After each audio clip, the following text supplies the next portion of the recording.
Bonjour, différents thèmes de société sous la loupe de vos quotidiens à quelques jours à peine du premier tour des élections législatives. Le Monde décrypte le décret sur la retraite à 60 ans, lancé opportunément juste avant le scrutin par le gouvernement socialiste.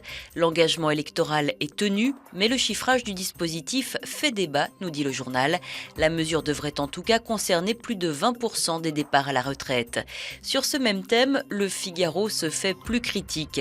La France tourne le dos à l'Europe, estime le quotidien qui enfonce le clou dans son édito.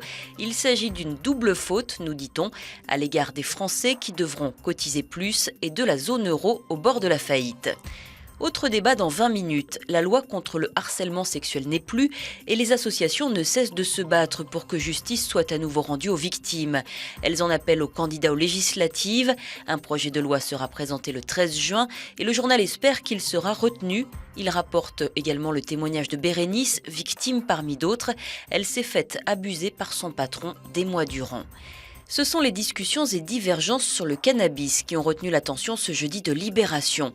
Le PS s'enfume, nous dit le quotidien. Cécile Duflot a mis les pieds dans le plat en se déclarant favorable à une dépénalisation et les socialistes s'avèrent mal dans leur basket sur la question. Les politiques fondées sur la répression ont échoué, mais les partisans d'une libéralisation ne gagnent que peu de terrain au fil des ans, nous dit Libé. C'était un autre engagement de campagne, le retrait des soldats français d'Afghanistan. Des témoignages à lire dans Le Parisien. Dans les troupes, il y a la fierté du devoir accompli, mais aussi des souvenirs de peur, de mort. Le bilan de 11 années de guerre est par ailleurs médiocre, rapporte le journal. Les talibans sont toujours là et le pays s'est modernisé mais reste fragile. L'égalité devant la santé, encore une question bien compliquée.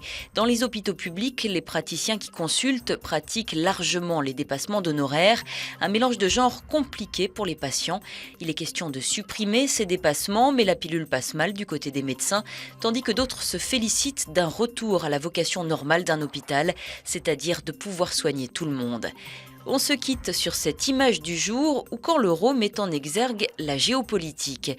Deux pays organisent l'Euro 2012, deux nations au parcours récent très différent. Quand la Pologne se veut démocratie exemplaire, il en est autre pour l'Ukraine. Bonne lecture et à demain.